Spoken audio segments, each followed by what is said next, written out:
Kasi tatlo yung ating existing laws, ano, yung Declaration of Nullity of Marriage. Ibig sabihin, according to the law, yung ginawa niyong pagpapakasal ay hindi totoo, void and nullity from the start. May mga, nandun sa batas yan, hindi na natin iisa-hitsahin.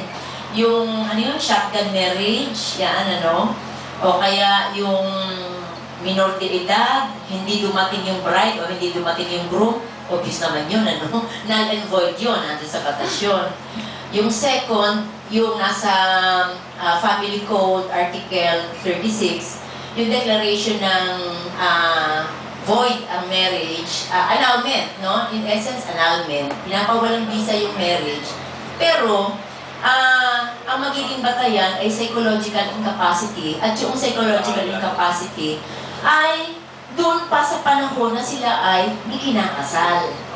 Ibig sabihin, pumasok siya sa marriage na one of the partner, yung inihahabla, yung sinasabing hihiwalayan na, ay andoon na yung psychological incapacity.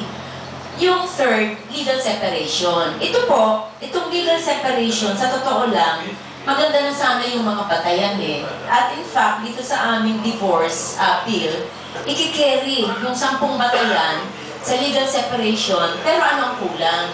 Hindi winawakasan ang marriage. Hindi severed, no? Hindi tapos ang kasal. Ibig sabihin, pwede kayong maghiwalay, pero kung isa gusto nang mag-move on, or for whatever reason, no? Legally, gusto mong sabihin hindi ka na, wala ka ng asawa, hindi pwede. Kaya married ka pa rin in legal terms. Kaya ito pong tatlong existing laws, pinasok namin yung ano pa ba ang kulang. Ano pa ba ang kulang? Katulad dito sa aming provision, kineri namin yung una, a petition for divorce may be filed doon sa 5 grounds. Yung isa, the petitioner has been separated de facto from his or her spouse for at least 5 years. Ito po, sa karanasan, ano? Ito, mahalaga dito yun. Reconciliation is highly impossible and improbable. Sa karanasan namin, ang marami dito yung mga migrant women na, di ba, dumating yung period na yung feminization of labor, umaalis na talaga para magtrabaho sa labas ng bansa, mga babae. Tapos, ang karamihan pa ng mga migrant women, yung kultura natin na pag ang lalaki na iwan, yung lalaki, pinapayagang magkaroon ng kasama, no? Sa isang colloquial parlance, kabit, no? Kasi parang kinikilala yung kawawa naman, malulungkot siya. Samantala yung babae na migrant, padala ng pera, at tingin niya, yung iba nga nalulusta. Yung isang celebrated case dyan, yung nangyari kay Florida Temptation at saka dun sa asawa niya no?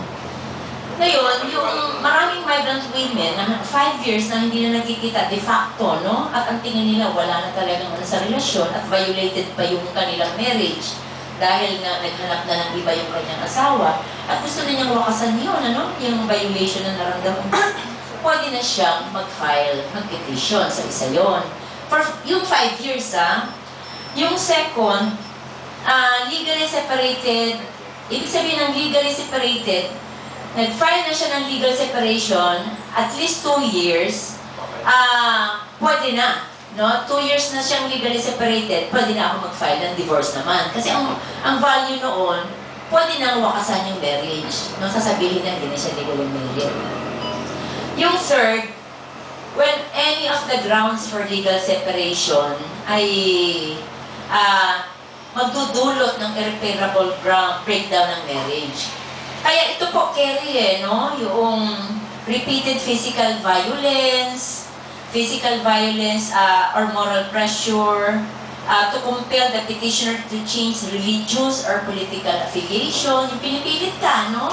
Kung ikaw ay ganito, kung ano man yung magpalit ka ng ganitong reliyon o magpalit ka ng ganitong paniniwala sa politika. Tapos yung third, attempt to corrupt or induce the petitioner, kahit yung mga anak nila, to engage in prostitution. Tapos yung partner mo ay nakulong, no? Ng matagal na panahon, drug addiction. Kumbaga, o lesbianism or homosexuality, yung during the marriage, no? Yung partner mo, bakla pala or lesbian pala yung babae, napagpasyahan na, niya na, gusto pala niya, ano. Sa legal separation, carry yun. At dito sa divorce, ikikarry din namin yun, no? Yung mga grounds na yun,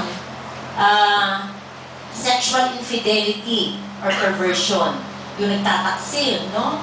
So, nalaman mo na yung partner mo nagtataksil, pwede ka rin mag-file ng divorce.